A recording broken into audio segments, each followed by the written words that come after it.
We're going to start today with a song, and you guys are more welcome to sing with me. It's called The Heights.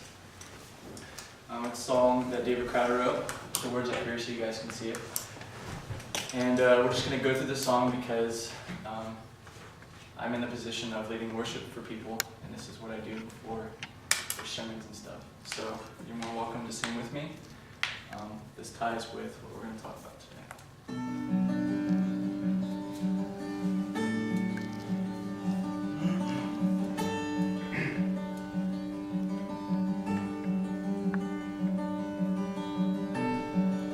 Sovereign Lord is our strength.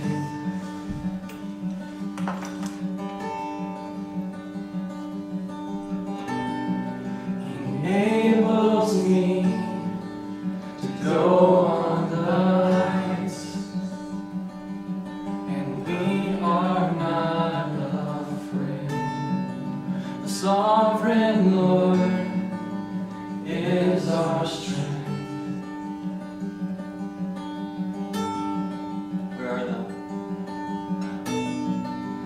Where are the greener pastures? Where are the quiet waters?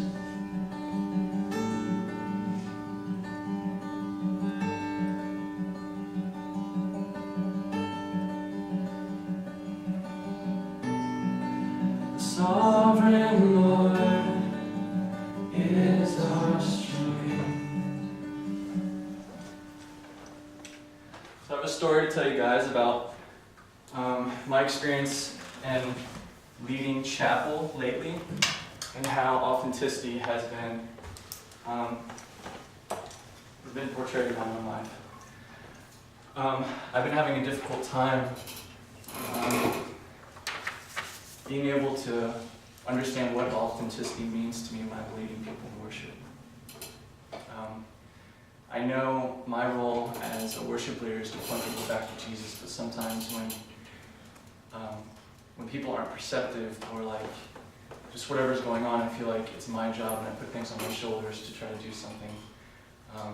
It's like, man, like I need to be God in this situation or something. And the Lord continues to remind me, just be yourself, just be authentic, just lead these people, point them back to me. I also have a quote in the book. It's called Worship Matters. I read it last summer, and it's by Bob Kauflin. This is describing the role of a worship leader, and I think it is going to describe things in your own life as well. And he says, but leading worship starts with the way I live my life, not with what I do in public. It's inconceivable for us to see ourselves as worship leaders if we're not giving attention to what we do every day. And for me, I was thinking, what am I doing every day in my life that's being authentic with Jesus? Every moment, every day. Not just in chapel, but all around. So I have 3 questions for you guys. Question number 1 is, do you know you? Question number 2, does Jesus know you? And the third question is, do people know you? And these are going to be our points throughout what we're talking about today. So the first question, do you know you? Chloe, do you think that you know you? Some days. Tell me something that you know about yourself. I know that I am definitely afraid of the dark. Really? Yep. When did you figure that out? When I was little. You always knew that light or something? Oh yeah, I still do. Yep. Josh, tell me something about you that you know about you. You and you. About me that I know about me. I know that you like music. I do like music. I know that you have a friend that you're admiring at the moment. Yeah. That you enjoy. I know Joey likes ball caps. I love coffee, which is why John brought me coffee today. I'm afraid to drink it or else I'll just start going crazy. So these are things in our life that are shaping us for who we are, or that have been shaping us over our life. I think we all can agree to that. I know coffee has shaped my life because I have to make it every morning, almost every morning. So I have another story for you guys that explains on how I found out more of who I am. And that was last year in theology class, out of all classes, where I really started questioning who I was. And this was the first time in my whole life where I started questioning what I believed, why I believe these things. And it was all year, 2 semesters where I was in almost like torment, like in a cycle of theological debate in my mind, in my heart, and in my spirit. And I wasn't finding any security, any peace. And it was like I was wrestling with these questions, and I was afraid to go to other Christians and theologians because they want to pray for me, or they want to look up something in the Word. I mean, in my mind, that's what I was thinking.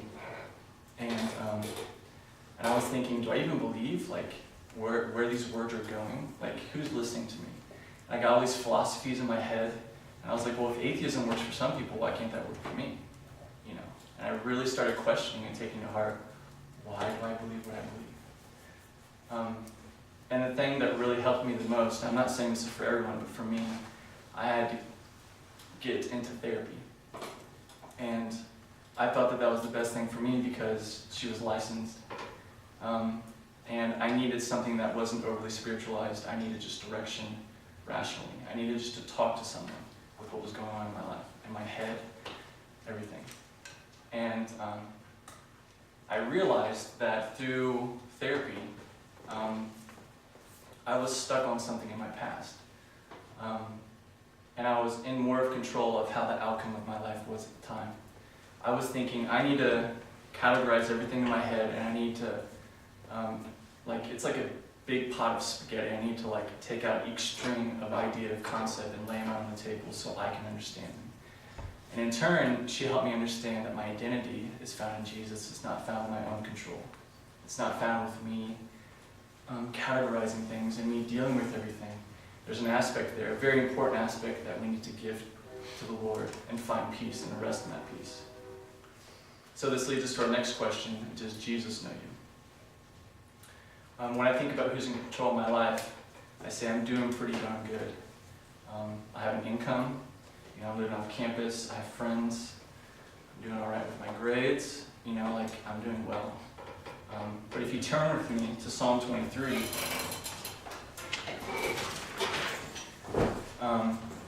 Psalm has a pretty sweet perspective about who's in control of our life. More than likely, it's not going to be us.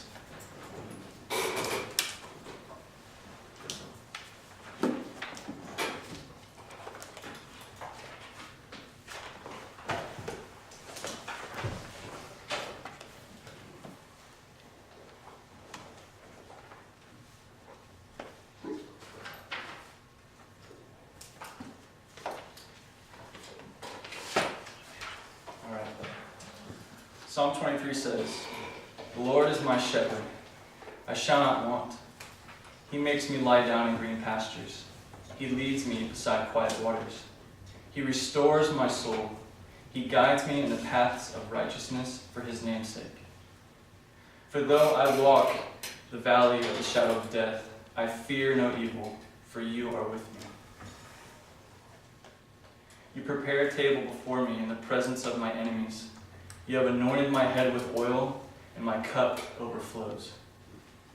Surely goodness and loving kindness will follow me all of my days, and I will dwell in the house of the Lord forever." When I think about who's in control of my life, when I'm in control of my life, I know for a fact that my cup is not overflowing with loving kindness and goodness. I'm not lying in green pastures. My soul doesn't feel restored. There's not this outpouring of God's grace, of God's life in me. I feel like I'm running through the pastures rather than lying down in his peace. Psalm 23 is talking about sovereign characteristics that he provides for us every day, that we have an opportunity every moment and every day that we can have an overflowing goodness and loving kindness in our heart. When we know Jesus is the one shaping us when we know that Jesus is the one shaping us for who we are supposed to be, he's bringing out these characteristics that this spoken about in Psalm 23. If you guys would look as well to Deuteronomy 30, verse 6. It's another comparison about how God is circumcising our hearts for His good.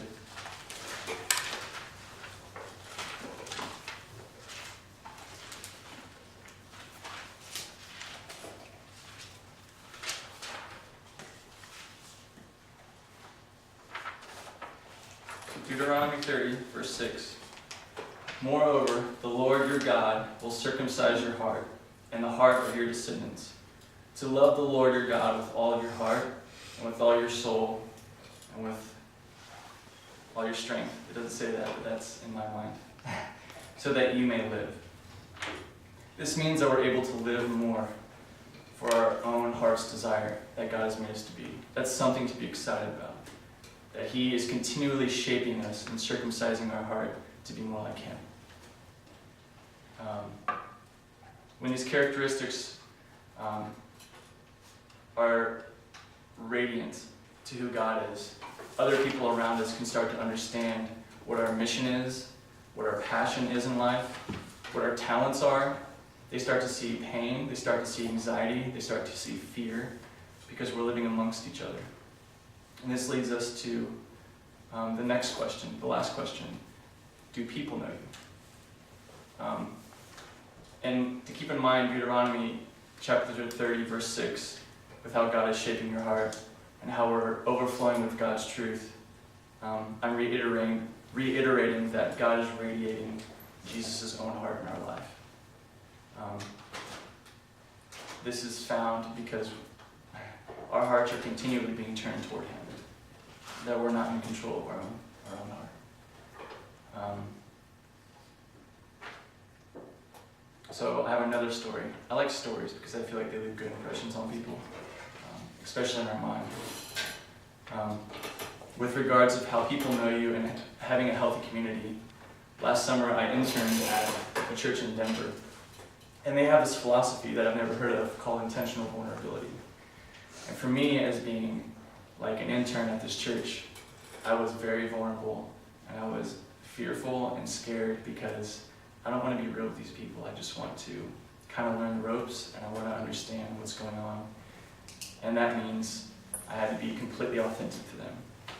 So there was a night, it was Saturday night, and I didn't have anything prepared for the next day. Ill prepared. I didn't have a worship set, I didn't have a PowerPoint, I didn't know what they were speaking about. And above all that, I was leaving all next week to visit my brother in Florida, which was, I was more concerned about that because I was going to Florida and I wasn't going to have to worry about anything. I was going to be like in a tropical place and it was going to be nice. So I called Spud, who's like my mentor and he's part of the leadership at church, and I said, Spud, it's 1 o'clock in the morning. I'm physically drained, I'm mentally drained. Spiritually, I don't know what's going on tomorrow. And I really just need a break. I can't do this right now. He's like, Greg, trust me, I understand what you're going through. But this is a great opportunity for you to be authentic with your community. This is a great opportunity for you to just be real with them. Tell them what's going on in your life. Tell them how you feel. Tell them how God is shaping you. Just be real with them. And I was like, I hate you. He's like, I love you too.